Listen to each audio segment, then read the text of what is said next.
السلام علیکم۔ اچھا جی، کہانی کچھ یوں ہے کہ امریکہ کے سابق صدر بارک اوباما اپنے صدارت کے آخری دنوں میں انہوں نے اپنی دونوں بیٹیوں کو 3 مہینے کے کورس میں ایڈمیشن دلوایا، اور اس کورس کا نام فیشن ڈیزائننگ نہیں تھا، وہ کوئی کوکنگ کا کورس نہیں تھا، وہ کوئی کڑھائی سلائی کا کورس نہیں تھا، بلکہ 3 مہینے کے اس کورس کا نام تھا ہاؤ ٹو ریڈ اے بک، کتاب کیسے پڑھی جاتی ہے نا۔ مزے کی بات، اس سے بھی زیادہ مزے کی بات یہ ہے کہ دنیا کی امارت کی تاریخ میں، یعنی پیسے پر سب سے لمبی حکمرانی کرنے والے شخص بل گیٹس، جنہوں نے 11 سال تک فوربس کی لسٹ پہ پہلے نمبر پر برجمان رہے اور اب دوسرے پر ہیں، وہ سال میں 80 کتابوں کا مطالعہ کرتے ہیں، 80، اور ان کا ایوریج پر منتھ کوئی 6 سے 7 کتابیں بنتا ہے میرا خیال ہے۔ وارن بفیٹ جو ان کے فوراً بعد فوربس کی لسٹ میں موجود ہیں، وہ کہتے ہیں کہ میں اپنی جوانی کے دنوں میں 14 گھنٹے مطالعہ کرتا تھا اور ایک دن میں 1000 اور 1200 صفحات پڑھ لیا کرتا تھا، لیکن اب کیونکہ میری مصروفیت بہت زیادہ بڑھ گئی ہے، اس لیے مجھے مطالعے کا وقت نہیں ملتا، اور اب میں 7 سے 8 گھنٹے روز مطالعہ کر پاتا ہوں، اور اس میں کوئی 500 سے 700 صفحے میں مطالعہ کر لیتا ہوں۔ فیس بک کے CEO اور فاؤنڈر مارک زکربرگ کہتے ہیں کہ وہ مہینے میں 2 کتابیں پڑھ لیتے ہیں، یعنی کہ ہر 15 دن میں ایک کتاب ختم کر لیتے ہیں۔ دیکھیں، دنیا میں ترقی پذیر اور ترقی یافتہ قوموں کے درمیان جو فرق ہے وہ یہ ہے کہ آپ کو ترقی پذیر ملکوں میں ہمیشہ ریسٹورنٹس، ہوٹلز اور مالز آباد نظر آئیں گے، اور دنیا کے ترقی یافتہ ملکوں میں آپ کو ہمیشہ کتب خانے اور کارخانے آباد نظر آئیں گے۔ دیکھیں، ہماری جو ویلیو ہوتی ہے نا، وہ ہماری نالج ڈیفائن کرتی ہے۔ میں کتنی ویلیو کا آدمی ہوں، اس کا فیصلہ میری نالج کرے گی، اور نالج گین کرنے کا دنیا میں جو سب سے بڑا سورس ہے وہ کتاب ہے، وہ کتاب ہے، اور کتاب کے بغیر آپ دنیا میں نالج زیادہ سے زیادہ گین نہیں کر سکتے۔ ہمیں اپنے آپ کو چیک کرنا چاہیے کہ آج سے 5 سال پہلے میری نالج کتنی تھی، اور 5 سال بعد اس نالج میں کتنا اضافہ ہو گیا۔ آج سے 2 سال پہلے، 1 سال پہلے جو میری نالج تھی، کہ آج 1 سال 2 سال کے بعد بھی میری اتنی ہی نالج ہے، یا اس نالج کے اندر کوئی بڑھائی آئی ہے، کوئی زیادتی آئی ہے، کوئی اضافہ ہوا ہے کہ نہیں ہوا۔ اگر تو نہیں ہوا تو پھر شکوے شکایتیں کرنے کی ضرورت ہمیں نہیں ہے۔ یہ دنیا میں وہ لوگ ہیں جن کو ہم آئیڈیالائز کرتے ہیں فائنانس کے اعتبار سے، یعنی پیسے کے اعتبار سے ہم بولتے ہیں یہ لوگ ہیں جنہوں نے دنیا، تو آپ ان کی وجوہات تو پتہ کریں۔ دیکھیں، امریکہ کی کل آبادی کوئی 32 کروڑ سے کچھ زیادہ ہے، لیکن امریکہ میں کوئی پبلشر 1 لاکھ سے کم کتابیں نہیں چھاپتا، توہین ہے، وہ چھاپے گا ہی نہیں۔ اور پاکستان میں کوئی مصنف 1000 سے زیادہ کتابیں چھپوانے کا رسک نہیں لے سکتا، اور ان میں سے بھی 500 کتابیں وہ ہوتی ہیں جو اعزازی طور پہ اور ہدیوں میں چلی جاتی ہیں، اور 500 کتابیں لائبریریز میں پڑی سڑتی رہتی ہیں، کوئی ان کو خریدنے والا نہیں ہوتا۔ آپ ہماری علم دوستی کا اندازہ اس بات سے لگا لیں کہ ہم 2، 4، 5 کروڑ اور بہت زیادہ مہنگے گھر خریدتے ہیں، اور پھر ان گھروں پہ اتنے پیسے لگاتے ہیں، یعنی ہمارا جو باتھ روم ہے، اس باتھ روم اور واش روم کے اندر ہم اعلیٰ سے اعلیٰ ترین ٹائلز لگائیں گے، کموڈ لگائیں گے۔ ابھی ہمارے ایک جاننے والے ہیں، انہوں نے اپنے گھر میں ایسا کموڈ لگایا ہے کہ جو پلمبر تھا اسی کو سمجھ نہیں آ رہا تھا کہ وہ کموڈ لگے گا کیسے، اس کا سارا دن نکل گیا۔ تو ہم اعلیٰ سے اعلیٰ ترین کوالٹی کی چیزیں لگاتے ہیں۔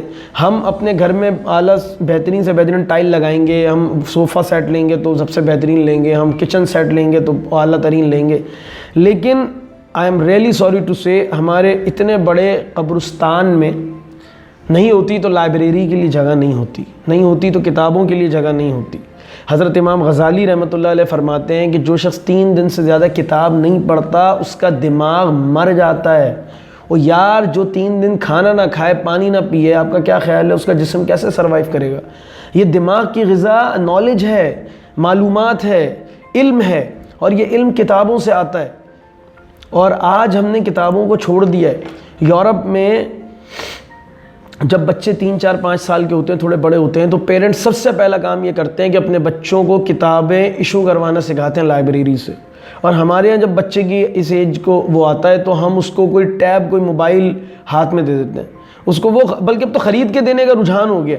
اور میں آپ کو سچ بتاؤں کہ اصل میں ہم بچوں کو موبائل یا ٹیب خرید کے نہیں دیتے ہیں، بلکہ ٹیب اور موبائل ان کو ہم سے خرید لیتے ہیں، لیکن وہ بھی وہ کام کرتے ہیں جو ہمیں کرتا دیکھتے ہیں۔ ہمارے جو رویہ، ہمارا جو ایٹیٹیوڈ ہے جس شوق اور محبت کے ساتھ اماں ابا موبائل کو دیکھ رہے ہوتے ہیں، ایکچوئل میں تو بچہ یہ سوچتا ہے یار کاش میں موبائل ہی ہوتا۔ کبھی آپ بچے کی فیلنگز کو سمجھنے کی کوشش کریں کہ کاش میری امی مجھے اتنی محبت سے دیکھ رہی ہوتی، اس کو اتنی محبت سے اس کے اوپر ہاتھ پھیرتی ہیں، میرے اوپر بھی پھیر رہی ہوتی، ہے نا۔ تو ہم نے تو یہ سلوک کیا اپنے بچوں کے ساتھ، اور وہ کیا کر رہے ہیں، اسی لیے تو دنیا میں گرو کر رہے ہیں، ترقی کر رہے ہیں۔ آپ لوگوں کے رویوں کا جائزہ لیں گے تو ہمیں پتہ چلے گا نا کہ دنیا میں کوئی ترقی کیوں کرتا ہے۔ دیکھیں، ہم وہ بدقسمت قوم ہیں جو کتابوں کو سڑکوں پر رلاتے ہیں اور جوتوں کو شیلفوں پر جماتے ہیں۔ اس کا یہ مطلب نہیں ہے کہ جوتوں کو آپ سڑک پہ رکھیں، اصلاً تو ان کو سڑک پہ ہی آنا ہے، زمین پہ ہی آنا ہے، لیکن کتابیں زمینوں پہ رل رہی ہوتی ہیں، اور جو قوم کتابوں کو سڑک پر رلائے اس کی زندگی میں رلنا ہی لکھا ہے۔ دیکھیں، کہتے ہیں جو کتاب نہیں پڑھتا اور جو کتاب پڑھ نہیں سکتا دونوں برابر ہیں، دونوں کی حیثیت برابر ہے۔ ایک شخص کو کتاب پڑھنی نہیں آتی، اور جس کو پڑھنی آتی ہے وہ کون سا کمال کر رہا ہے، وہ کون سا تیر مار رہا ہے، وہ بھی تو نہیں پڑھ رہا۔ تو دونوں برابر ہیں ایک حیثیت کے اندر۔ تو دیکھیں، انگریزی کا بڑا مشہور محاورہ ہے، وہ کہتے ہیں کہ today a reader tomorrow a leader. ایسا کیوں ہے میں آپ کو بتاتا ہوں۔ دیکھیں، جو شخص کتاب پڑھتا ہے اس کی سوچ وسیع ہوتی ہے۔ میری ایک پوری ویڈیو اسٹوری ٹیلنگ کے اوپر، آپ اس کو جا کے دیکھیے گا اور آپ کو اندازہ ہوگا کہ جو شخص کتاب پڑھتا ہے اس کی سوچ کا کینوس وسیع ہو جاتا ہے، بڑا ہو جاتا ہے، اس کے سوچنے سمجھنے کی صلاحیتوں میں اضافہ ہو جاتا ہے، اس کی وہ ویژنری ہو جاتا ہے، زیادہ آگے تک دیکھنے کے قابل ہو جاتا ہے۔ اور اب کیونکہ ہم کتاب نہیں پڑھتے تو اس کے جو نقصانات ہو رہے ہیں نا، وہ میں آپ کو بتاؤں۔ سب سے پہلے ہماری سوسائٹی میں کرٹیکل تھنکنگ نہیں ہے، ہمارا کوئی بچہ کرٹیکل تھنکر نہیں ہے، ہم جگاڑو قوم پیدا کر رہے ہیں، جگاڑ پہ کام چلانا جانتے ہیں ہم، کوئی کرٹیکلی جس کے اندر ہم تھنکر ہو جائیں ایسی کوئی چیز نہیں آ رہی۔ سب سے دوسرا بڑا المیہ، ہمارے اندر ڈیسیژن میکنگ کی صلاحیت نہیں ہے، ہم قوت فیصلہ ختم ہو گیا۔ اور قوت فیصلہ کب پتہ چلتا ہے؟ جب آپ کے پاس انتخاب کا موقع آتا ہے، کسی بھی سطح کے انتخاب کا۔ اور ابھی آپ اپنا انتخاب دیکھ لیں، یہ قوم جن لوگوں کو 5 سال تک گالیاں دیتی ہے، 5 سال بعد اپنا فیصلہ انہی کے حق میں دیتی ہے۔ یہ ہمارے فیصلے ہیں، ہم اپنے اچھے اور برے کی تمیز نہیں کر پا رہے ہیں یار، ہم اپنے صحیح اور غلط کی ڈیسیژن نہیں لے پا رہے ہیں، ہمیں اندازہ نہیں ہے کیوں؟ ہماری سوچ ہی محدود ہے، ہم کنویں کے مینڈک بنے ہوئے نا، اس لیے نہیں کر پا رہے۔ تیسرا بڑا مسئلہ، کریٹیوٹی نہیں ہے قوم کے اندر، ہم کریٹیو لوگ نہیں نکال رہے ہیں، لکیر کے فقیر پیدا ہو رہے ہیں اس قوم کے اندر، اس ملک کے اندر۔ وجہ کتاب نہیں پڑھتے۔ ماس کمیونیکیشن کے اسٹوڈنٹ سے جا کے پوچھیں جو جرنلزم پڑھ رہے ہیں، کسی 5 صحافیوں کے نام بتا دیں، آپ نے ان کا آخری کالم کب پڑھا تھا پوچھ کے آ جائیں، میں بھی یہیں بیٹھا ہوں، مجھے بتا دیجیے گا۔ یہ ہمارا المیہ ہے۔ اور آخری درد میں آپ کے سامنے رکھ رہا ہوں، اس کو بھی ذرا دل تھام کے سنیے گا۔